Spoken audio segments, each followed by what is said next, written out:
Hello friends, मेरा नाम है धीरज कुमार और मैं आप सब लोगों का स्वागत करता हूँ इस क्लास में। देखो, ये लॉजिकल रीजनिंग है। मैंने आपको बताया था लॉजिकल रीजनिंग के मैं आपको सीरीज़ करवा रहा हूँ। तो इसके अंदर आज का हमारा टॉपिक है कॉज एंड इफ़ेक्ट। देखो, इसका पार्ट नंबर 2 है। पार्ट नंबर 1 मैं करवा चुका हूँ। उसमें मैंने आपको 10 क्वेश्चन करवाए थे। तो आज हम इसके अगले मतलब कि 10 क्वेश्चन और है मेरे पास। आज का जो सेशन होगा ना, इसके अंदर हम 10 क्वेश्चन करेंगे। तो देखो, ये जो है कॉज एंड इफेक्ट है। ये आपको पता है बैंकिंग एग्जाम में आपका लॉजिकल रीजनिंग काफ़ी आता है। ये आपका पीओ में 10 से क्या कहते हैं 12, कभी कभी 15 तक भी आ जाता है।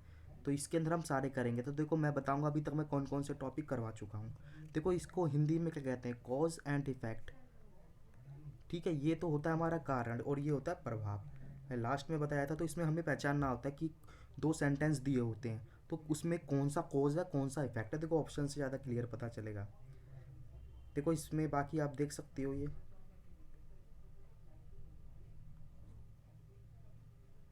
ये देखो, यहाँ पर देख सकते हैं हम।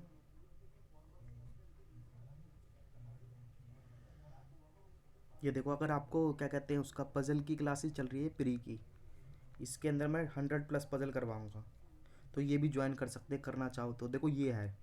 देखो, मैंने इंट्रोडक्शन क्लास में बताया था कि मैं कौन कौन से टॉपिक लॉजिकल में करवाऊंगा। देखो, statement and course of action मैंने डन लिखा ना, ये मैंने करवा दिया है। इसकी 5 क्लासेस हैं। आप जाओगे ना तो यहाँ पर 5 क्लासेस आपको मिल जाएंगी यूट्यूब चैनल पे। स्टेटमेंट एंड अजम्पशन की भी देखो, ये भी डन हो चुका है। इसकी भी मैंने 5 क्लासेस करवा दी हैं। अब हमारा कोज एंड इफेक्ट चल रहा है। फिर इसके बाद ये स्टेटमेंट आर्गूमेंट करेंगे, फिर ये करेंगे, फिर ये। तो इसकी कोज एंड इफेक्ट की है ना, काउज एंड इफेक्ट की क्लास नंबर 2 है। तो देखो, यहाँ पर ये देखो, पहले मैं इसमें बता देता हूँ ये क्या होता है। ठीक है, क्या लिखा है, कोज इज एन इवेंट। ठीक है, that leads to another event. मतलब कारण एक घटना है जो किसी अन्य घटना की ओर ले जाती है। और विच टर्न इन, जो बदलती है, is called the effect of the triggering event. ठीक है, ये उसके घटना का प्रभाव कहलाता है। तो देखो, इसमें कैसे ऑप्शन होते हैं, बाकी काफ़ी इजी आपका ये टॉपिक होता है। देखो क्या आता है, फॉर्मेट कैसे होता है इसका। देखो, कॉज होगा फिर इफेक्ट होगा। किस तरीके से मैंने लास्ट क्लास में भी बताया था। देखो, ऐसे होते हैं ऑप्शन में। इफ़, दो स्टेटमेंट ही होती है इसके अंदर, दो से ज़्यादा नहीं मिलेंगी, दो ही मिलेंगी। तो लिखा है if first is cause and second is effect. तो मतलब कि ऐसे होता है कि पहला मान लो आपका अगर कॉज है तो इसका इफेक्ट सेकंड वाले स्टेटमेंट में दे रखा है। तब तो ऑप्शन ये करना है टिक। और लिखा है if statement second it cause, अब सेकंड वाला कॉज हो गया और फर्स्ट इफेक्ट बन जाता है, तो ये करना है। और ये देखो, if both statement first and second are independent cause, ये इंडिपेंडेंट कॉज है, तो ये करना। मतलब इसमें कॉज हैं सारे। और लिखा if both statement first and second are effect है ऑफ इंडिपेंडेंट काउज, ये भी है। यहाँ इंडिपेंडेंट था, ठीक है, कॉज था, यहाँ पर इफेक्ट है, ये ध्यान रखना। If both one and second effect are some common cause, मतलब कि अगर ये दोनों ही क्या है, इफेक्ट हैं और किसके हैं, सम कॉमन कॉज के, तो ये वाला स्टेटमेंट। तो देखो, ये मैं यहाँ पर हिंदी में भी बता देता हूँ क्या लिखा है। यदि कथन एक कारण है और कथन दो उसका प्रभाव है। देखो, उसका प्रभाव मतलब इसका ही प्रभाव होना चाहिए ये। और लिखा यदि कथन सेकंड आपका कारण है और कथन यहाँ पर आएगा फर्स्ट, उसका प्रभाव है ये ऑप्शन। यदि कथन एक और दो दोनों स्वतंत्र कारण है, ये कारण है, ठीक है। और यदि ये कथन फर्स्ट एंड सेकंड स्वतंत्र कारणों के प्रभाव है और फर्स्ट और सेकंड कुछ सामान्य कारणों के प्रभाव है, तो ये होगा। देखो, मैं आज इसके क्वेश्चन पे चलता हूँ, क्वेश्चन से ज़्यादा समझ आएगा। देखो देखो, इसके अंदर मुझे क्या करना पड़ता है, मेरे को ना कॉज या इफेक्ट पहचानना पड़ता है। मुझे पता होना चाहिए कि ये मान लो फर्स्ट सेंटेंस है, ये सेकंड है, तो ये इसका कॉज है, कोई इसमें कॉज होगा या इफेक्ट होगा, ये सबसे पहले सर्च करना पड़ता है। अगर नहीं होगा तो फिर मैं आगे देखता हूँ, क्या पता फिर दोनों इंडिपेंडेंट इफेक्ट हो, कॉज हो, उसमें बाद में चलेंगे। पहले मैं कॉज और इफेक्ट की बात करता हूँ। देखो, पढ़ता हूँ इसको। देखो क्या लिखा है, the price of vegetables have been increase considerably during this summer. मतलब क्या बोल रहा है, जो सब्जियों के प्राइस हैं वो बढ़ रहे हैं तेजी से। कंसिडरेबल मतलब लगातार बढ़ रहे हैं। ड्यूरिंग दिस समर मतलब इस समर में बढ़ रहे हैं। अब देखो क्या है अगला, तो ये देखेंगे हमारा क्या है, अभी हम डिसाइड नहीं कर सकते, हम दूसरा सेंटेंस पढ़ेंगे। There is tremendous increase in temperature, मतलब कि जो हमारा टेम्परेचर है वातावरण में इंक्रीज हुआ है during this summer, thereby demand damaging crop greatly. तो जिससे क्या हुआ, हमारा जो क्रॉप है ना, फसल है, वो डैमेज हो गया। देखो काफ़ी इजी है ये वाला क्वेश्चन। मैं इसकी हिंदी कर देता हूँ जब तक। देखो इसको करते हैं, क्या लिखा है। इस गर्मी के दौरान सब्जियों की कीमत में काफ़ी वृद्धि हुई, ठीक है। इस गर्मी के दौरान तापमान में ज़बरदस्त वृद्धि होती है, जिससे फसलों को बहुत नुकसान होता है। अब देखो खुद सोचो कि इन दोनों को रिलेट करना है। इसमें एक कॉज है, एक इफेक्ट है। तो देखो ये वाला ना, इस दौरान गर्मी के, मतलब क्या लिखा है, इस दौरान गर्मी के मतलब इस गर्मी के दौरान तापमान में वृद्धि हुई, जिससे हमारी फसल क्या हुई, नुकसान हो गया, नष्ट होगी, डिस्ट्रॉय होगी। तो उसी की वजह से तो ये बढ़ा होगा। और लिखा है इसी गर्मी में सब्जियों की कीमत बढ़ी। देखो क्या है, ये हमें आसानी से पता चल जाएगा। देखो हमें रिलेट करना होता है, इसको इससे रिलेट करो या इसको इससे करो। अगर देखो इससे इसको रिलेट करोगे कि हमारी सब्जियों की कीमत में वृद्धि काफ़ी हुई, तो मान लो इसको ये हमने मान लिया कॉज है, ठीक है, कॉज है ये। और ये इफेक्ट होगा क्या, कभी नहीं होगा, क्योंकि ये कॉज, ये कारण नहीं है, कारण तो नीचे वाला है। देखो कारण यही होगा ना, जब हमारी गर्मी की वजह से फसल बर्बाद हुई है, तभी तो कीमत बढ़ेगी। ये थोड़ा ना होगा कीमतें में वृद्धि हुई और तापमान में, ये तो लॉजिक ही गलत हो जाएगा। तो देखो यहाँ पर कर लेते हैं। देखो इधर इंग्लिश में, मैंने हिंदी में समझा दिया। देखो लिखा है ना, there is tremendous increase in temperature during this summer. Hindi बता दी, thereby damaging crop greatly. तो मतलब हमारी गर्मी में ना, गर्मी टेम्परेचर है ना जो, उसमें काफ़ी मात्रा में वृद्धि हुई, हो गया। उससे क्या हुआ, इस समर में गर्मी में हमारी जो क्रॉप है वो नष्ट हो गई, डिस्ट्रॉय हो गई, तो डैमेज हो गई वो। तो इसी वजह से तो ये हुआ होगा अगला। तो ये हमारा क्या है, कॉज बनेगा। ये कारण है, यही तो कारण है। और इसी कारण से क्या हुआ, ये इफेक्ट है। क्योंकि मान लो गर्मी में फसल नष्ट हुई, तो उससे ही तो हमारी, मतलब कि अगर फसल हमारी डिस्ट्रॉय हो जाएंगी, तभी तो वेजिटेबल की जो इंक्रीज़ है ना, प्राइस बढ़ेंगे। तो हमारा सी हो गया, ये मेरा सी लिखा मैं, तब यहाँ काउज है, कॉज है ये इफेक्ट है। मतलब सेकंड वाला कॉज कहाँ पर है, देखो फर्स्ट में तो गलत हो गया। ये देखो, if second is cause, he match हो गया। And statement one is effect, यही तो इफेक्ट है, ये कॉज होगा, ये इफेक्ट। इस तरीके से क्वेश्चन करने पड़ते हैं। तो इसका आंसर आप टिक करोगे और आंसर नंबर बी टिक करोगे, ठीक है। तो देखो इसकी मैंने दे रखा आंसर, देख लेना। अब नेक्स्ट क्वेश्चन पे चलता हूँ। देखो ये भी काफ़ी अच्छा क्वेश्चन है।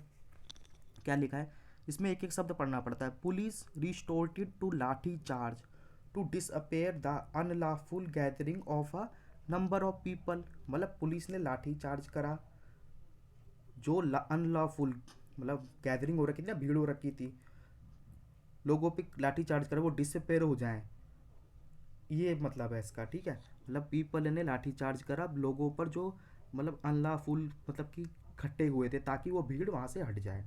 ये कॉज है या इफेक्ट है, अभी हम डिसाइड नहीं कर सकते जब तक मैं दूसरा नहीं पढ़ूंगा, ठीक है। क्या लिखा है, the citizen forum called a journal strike in protest against the police atrocities.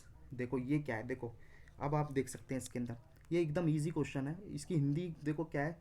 फिर क्या हुआ, दो सिटीजन ने ना एक जर्नल स्ट्राइक रखी, जो पुलिस ने अत्याचार करा था उन पर।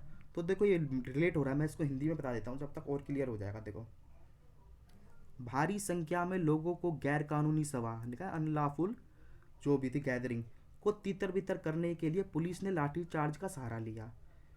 नागरिकों ने मंच पे पुलिस के अत्याचार हो गए ना, जो एट्रोसिटी के विरुद्ध एक सामान्य हड़ताल का, मतलब कि एक ऑर्गेनाइज करी, जो भी है। तो देखो इसके अंदर हमारा क्लियर है। देखो ये पहला वाला मेरा ना, ये कॉज ही होगा, और दूसरा इफेक्ट होगा। क्यों होगा मैं बताता हूँ। देखो देखो, जब लोगों पे लाठी चार्ज करा गया, तो पुलिस ने लाठी चार्ज करा, तो लाठी चार्ज करा तो उन पे, उनको क्या हुआ, फिर लोगों ने क्या करा, उनके अत्याचार, अत्याचार क्या होंगे, जो पुलिस ने लाठी चार्ज करा था लोगों पर, उसके विरुद्ध हड़ताल करी। अब अगर आप ऐसे करो कि मान लो पहले हड़ताल हुई और फिर लाठी चार्ज किया, तो ये कोई लॉजिक नहीं बनेगा, ये लॉजिक नहीं बनेगा। लॉजिक यही है हमारा। देखो मैं यहाँ दिखाता हूँ, यहाँ पर ज़्यादा समझ आएगा। ये देखो इंग्लिश में, देखो पुलिस ने ना क्या करा, लाठी चार्ज करा, जो अनलॉफुल गैदरिंग थी, लार्ज नंबर ऑफ पीपल। तो इसी की वजह से तो लोगों ने क्या करा, एक जनरल सभा बुलाई, वो general strike, protest against police लिखा है ना, पुलिस के। देखो यहाँ पर अगर पुलिस वर्ड नहीं होता तो चेंज हो जाता। अगर मान लो ऐसा होता, क्योंकि उसमें एक एक वर्ड का खेल होता है।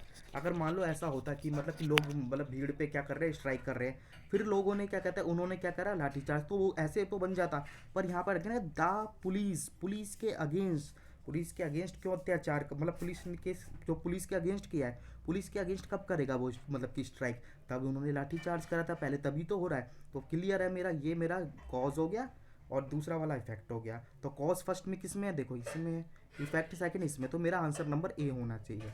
तो वो इस तरीके से क्वेश्चन करते हैं, आई होप आप लोगों को समझ आया होगा। देखो अब क्वेश्चन नंबर 3 पे चलते हैं, मतलब कि ये हमारा क्वेश्चन नंबर 13 है, आज का क्वेश्चन नंबर 3 है, क्योंकि मैं 10 पहले करवा चुका था।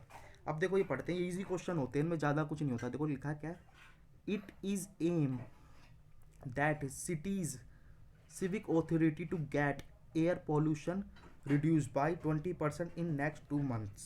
ठीक है, ये क्या लिखा है, ये एम करा गया किसने, मतलब रखा गया एम किसके द्वारा, सिटी की सिविक अथॉरिटी के द्वारा, टू गेट मतलब करेंगे एयर पोल्यूशन को रिड्यूस बाई 20%, 20% तक इन नेक्स्ट 2 मंथ्स, अगले 2 महीनों तक। तो ये कॉज या इफेक्ट अभी मैं बता नहीं सकता, ठीक है। वैसे तो ये लग रहा है कोई मतलब कि ये निर्णय लिया गया है ना, तो ये हमारा क्या होना चाहिए, एक तरीके से इफेक्ट होना चाहिए।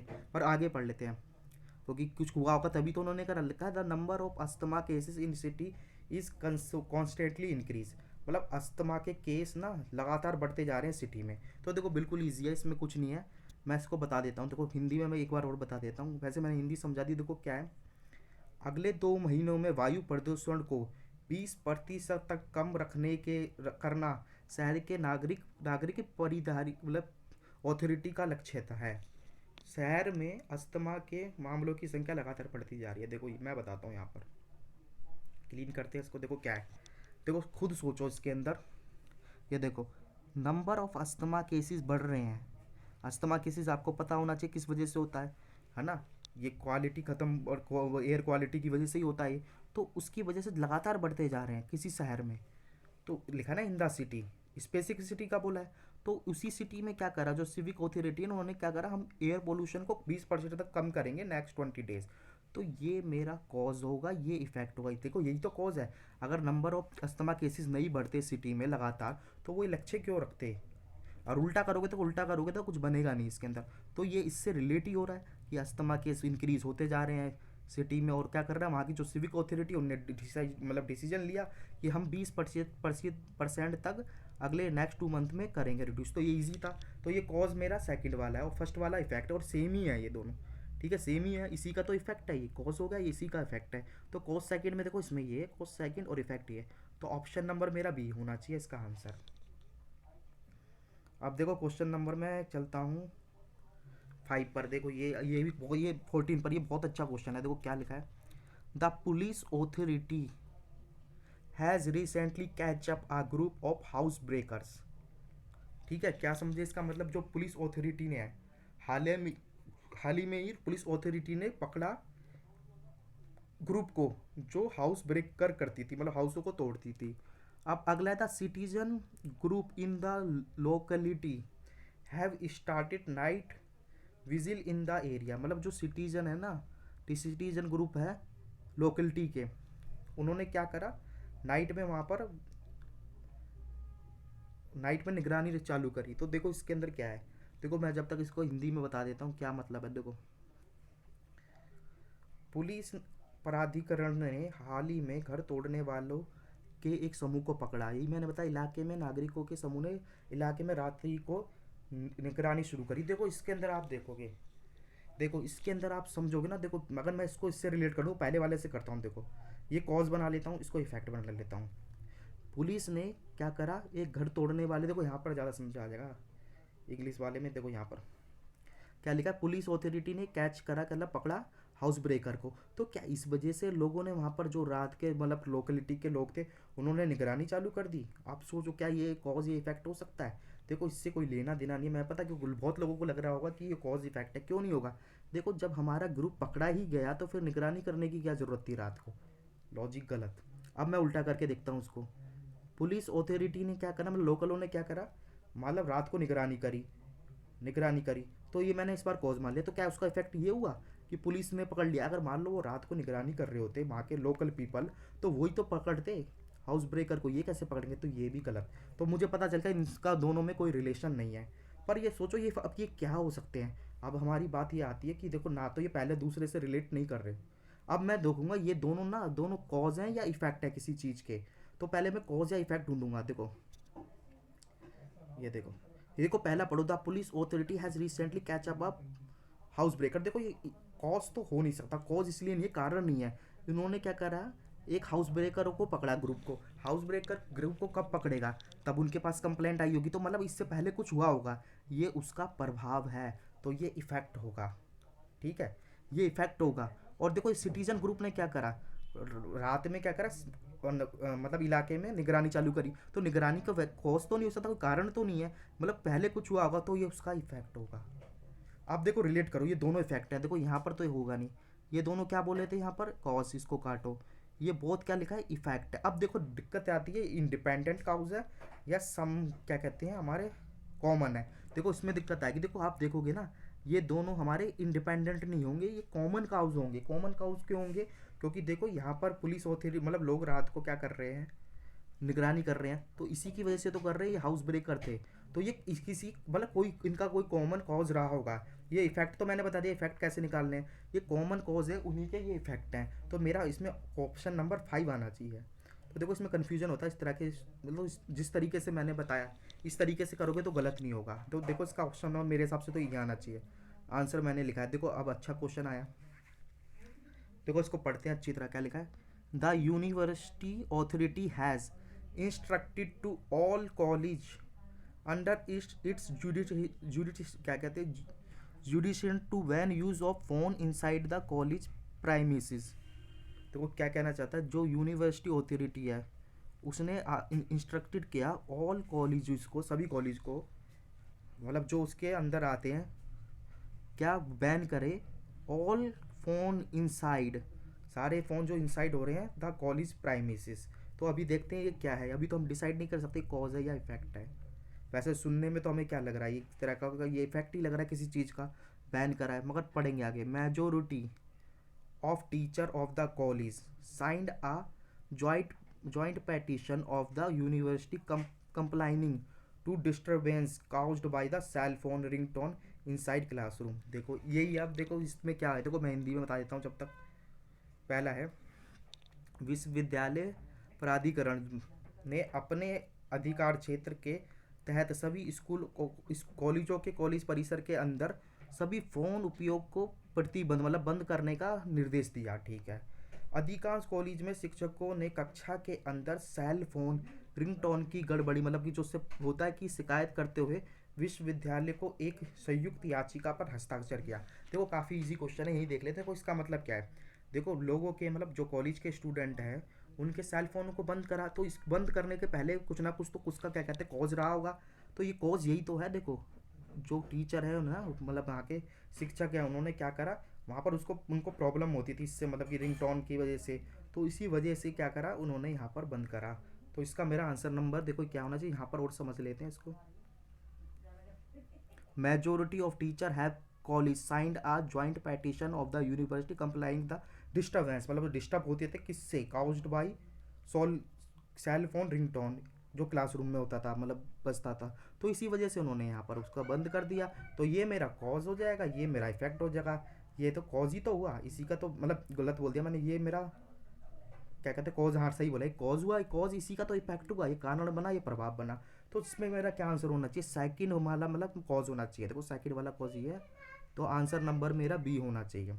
तो इस तरीके से है। देखो अब मैं बढ़ता हूँ क्वेश्चन नंबर क्या कहते हैं 16 पर। देखो ये भी पढ़ते हैं क्या लिखा है, the government has recently fixed the fees for professional courses, मतलब सरकार ने हाल ही में सरकार ने फिक्स्ड करा fees of professional course offered by, जो देते हैं मतलब प्रोफेशनल कोर्स देते हैं किसके द्वारा, द अनएडिड इंस्टीट्यूशन, मतलब जो अनएडिड इंस्टीट्यूशन है, which are much lower than the fees charge last year, जो मतलब कि which are much lower than, जो लोअर थी फीस प्रीवियस ईयर से। तो ठीक है आगे पढ़ते हैं।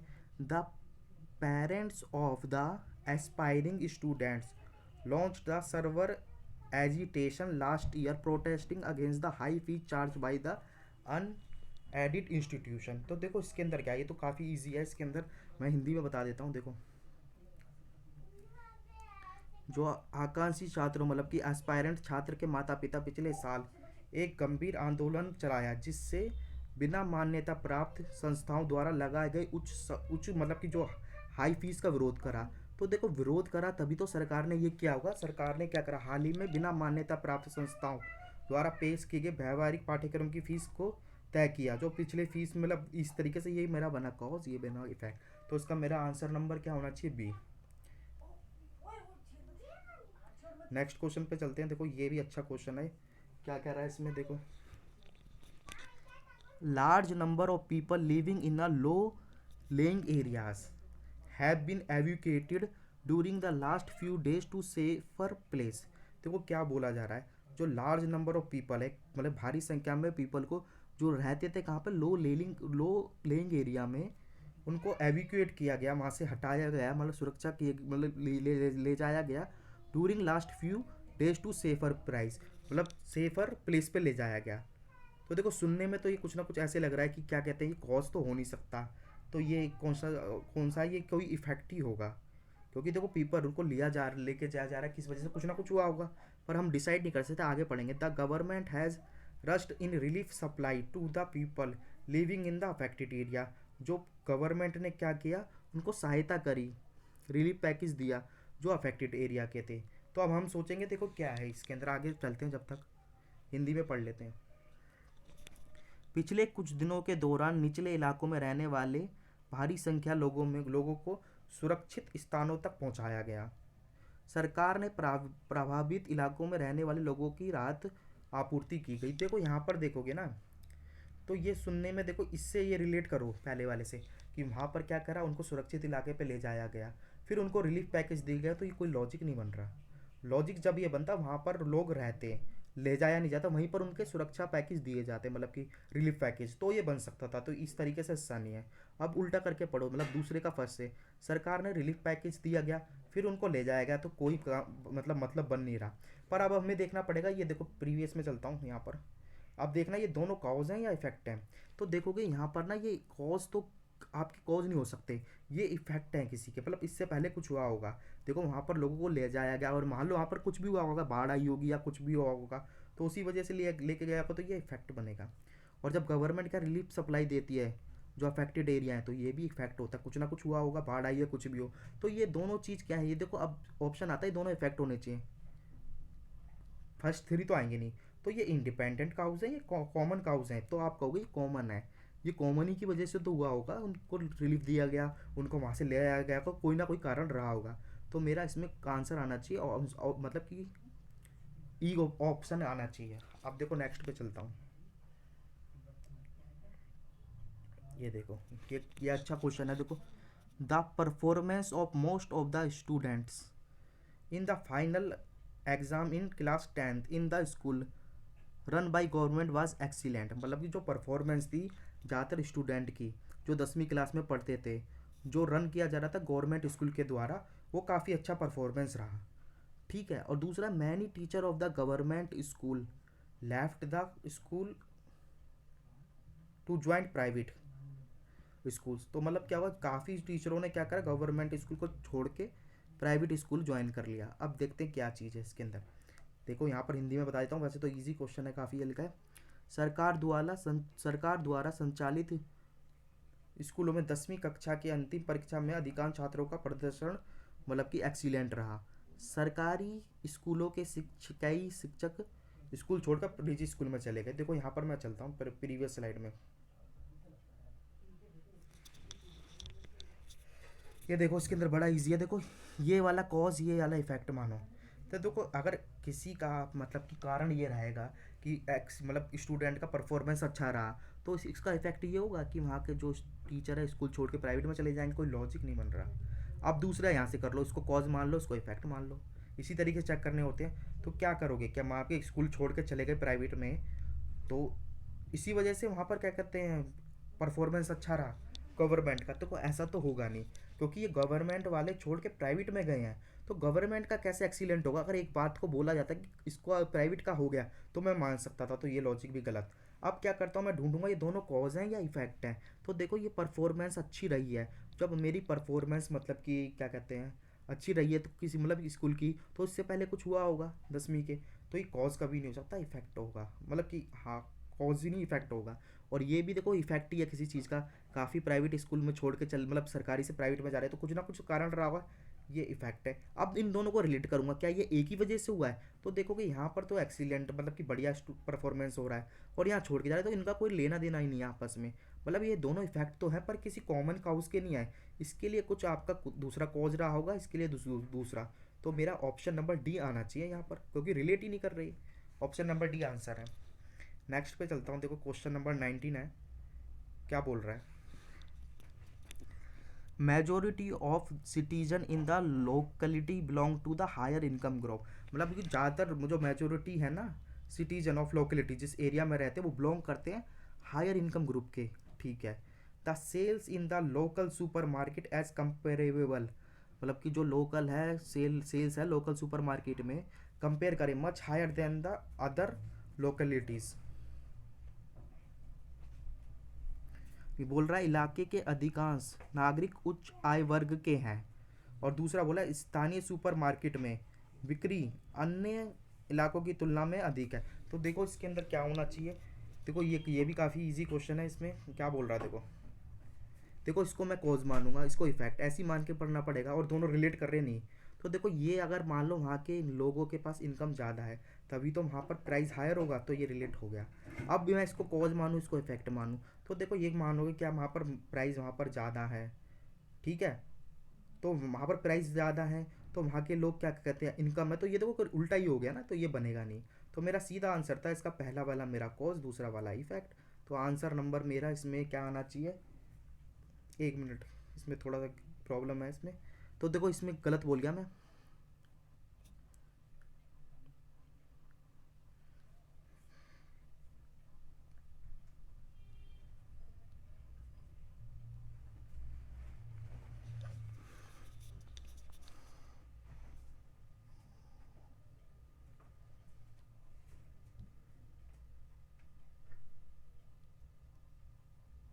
देखो इसमें ये होगा, तो लिखा है ना सेल्स सुपर मार्केट है हमारा, वहाँ पर जो क्या कहते हैं sales in the local supermarket, कहाँ पर इस इलाके में हायर है किसके अदर से। तो देखो ये वाला सही है, क्योंकि मैंने उल्टा बोल दिया, मैंने ये पढ़ा नहीं लोकल मार्केट, एक एक वर्ड पढ़ना पड़ता। तो ये मेरा कॉज होना चाहिए, और दूसरा इफेक्ट, इफेक्ट यही है ना, मतलब कि देखो कॉज ये हो गया।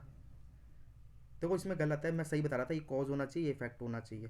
तो पहला वाला कॉज होगा इफेक्ट, तो इसका आंसर मेरे हिसाब से नंबर 1 आना चाहिए, क्योंकि वहाँ पर इनकम वाले लोग अच्छे ज़्यादा हैं तो तभी तो वहाँ पर सेल्स मतलब कि क्या है हायर है। तो ऑप्शन नंबर ए करना सही था वो। तो उसमें क्या लिखा हुआ है, बी लिखा है, गलत है शायद, इधर ए होना चाहिए मेरे हिसाब से। बाकी देखो लास्ट क्वेश्चन पे चलते हैं, काफ़ी अच्छा क्वेश्चन है, देखो क्या कहना चाहता है इसके अंदर। There is considerable reduction in the number of people affected by the water borne disease in city A during this rainy season. तो क्या कहना क्या चाहता है, मतलब वहाँ पर जो काफ़ी रिडक्शन हुआ है, कंसिडरेबल अमाउंट में रिडक्शन हुआ है इन नंबर ऑफ पीपल जो अफेक्टेड हैं किससे, वाटर बोर्न मतलब जो पानी से बीमारी होती है सिटी एक्स में। और ड्यूरिंग क्या लिखा है, रेनी सीजन, ठीक है। दिस लिखा हुआ है, ये वर्ड देना दिस।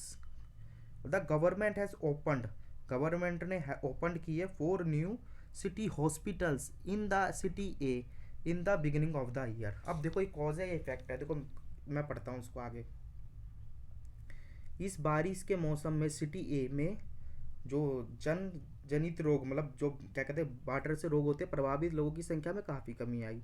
सरकार ने क्या करा, साल के शुरुआत में सिटी ए में 4 नए अस्पताल खोले। तो देखो सीधा है, अस्पताल यहाँ पर खोले गए हैं तभी तो यहाँ पर बीमारी कम हुई है, यही होगा क्या इसमें। देखो इसको रिलेट करने की कोशिश करते हैं, देखो रिलेट करते हैं इसमें। देखो सरकार के ने शुरुआत, इसमें एक एक वर्ड पढ़ना पड़ता है, मैं देखो इंग्लिश में पढ़ता हूँ, यहाँ पर थोड़ा दिक्कत हो जाती है।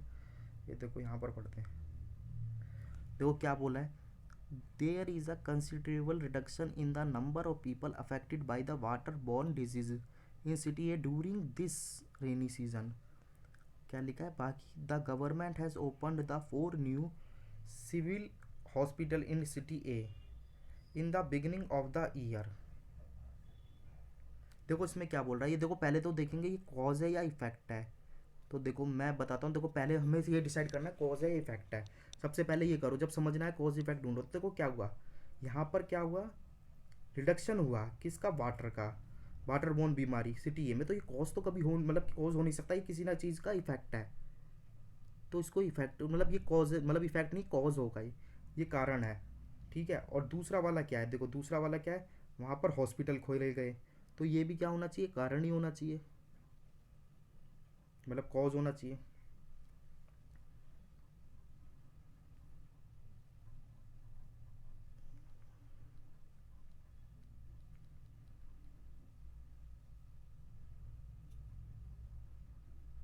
देखो ये भी कॉज है, ये भी कॉज है, ये भी कॉज है। तो हाँ देखो ये तीनों दोनों के दोनों कॉज हैं। ठीक है, ये इफेक्ट नहीं है। देखो कैसे, there is a considerable reduction in number of people affected by water borne disease due to this rainy season, मतलब काफ़ी कम हुआ है, तो कोई कॉज है ये, और ये भी कॉज है। क्या करा वहाँ पर सिटी हॉस्पिटल खोले गए, तो देखो इन दोनों का ना रिलेशन लग रहा है देखने पर, काफ़ी अच्छा क्वेश्चन है, पर कोई रिलेशन नहीं है। देखो इसमें बोला नहीं गया, यहाँ पर दिस रेनी से आया, और यहाँ पर तो देखो कहीं पे भी रेनी मतलब कि सीजन तो आया ही नहीं, बस यहाँ पर लिखते हैं बिगिनिंग ऑफ द ईयर। कौन से बिगिनिंग ऑफ द ईयर लिखा, अगर देखो यहाँ पर this beginning of the year लिख देता ना, तो ये क्वेश्चन बदल जाता है, क्योंकि एक वर्ड का खेल होता है। तो वो क्लियर करता हूँ यहाँ से। देखो यहाँ पर लिखा दिस ईयर, तो दिस ईयर में बताया नहीं है, तो कौन सा ईयर है, मतलब कि द ईयर लिखा, देखो दिस ईयर होता तो सही हो जाता। तो देखो ये भी कोई ना कोई कॉज है, ये भी कॉज है, ये दोनों के दोनों एक इंडिपेंडेंट है, इन दोनों का ना क्या कहते हैं, कॉमन नहीं है, ये इंडिपेंडेंट है। तो मैंने बताया कॉज है या इफेक्ट है, तो ये दोनों के दोनों कॉज होंगे। तो ऑप्शन नंबर सी आना चाहिए मेरा इसके हिसाब से। तो देखो इस तरीके से ये क्लास यहीं एंड करेंगे। देखो अगर इसकी पीडीएफ चाहिए, अंडरलाइन करो, टेलीग्राम चैनल का नेम है, यहाँ से ले लेना, और ये मेरा यूट्यूब चैनल का नेम है। अगर वीडियो पसंद आई तो वीडियो को ज़्यादा से ज़्यादा शेयर करना, और इस यूट्यूब चैनल को सब्सक्राइब करना। देखो करना क्या है, देखो अभी ये ना थोड़े से क्वेश्चनों को देखो क्या करना, अगर प्रीवियस क्लास नहीं करिए कॉज ऑफ इफेक्ट के, मैंने 5 कराए हैं शायद, कोर्स ऑफ एक्शन के, फिर कराए स्टेटमेंट एग्जाम्पशन की 5 क्लास है। अगर ये अटेंड कर रखी तो ठीक है, और नहीं कर रखी तो और रिवाइज मतलब कि पढ़ लेना, और पीडीएफ ले लेना। और इसकी देखो 2 क्लास हो चुकी हैं, किसकी, कौन सा कर रहे थे अभी हम, कॉज एंड इफेक्ट। तो इसकी पहली क्लास देख लेना, और अगर ये समझ ना आए तो दोबारा क्लास रिपीट देख लेना। देखो आज क्लास हम यही एंड करेंगे, फिर मैं थर्ड क्लास में मिलूंगा इसकी। आप ये हमने 20 क्वेश्चन कर लिए, फिर 10 क्वेश्चन और लेके आऊँगा।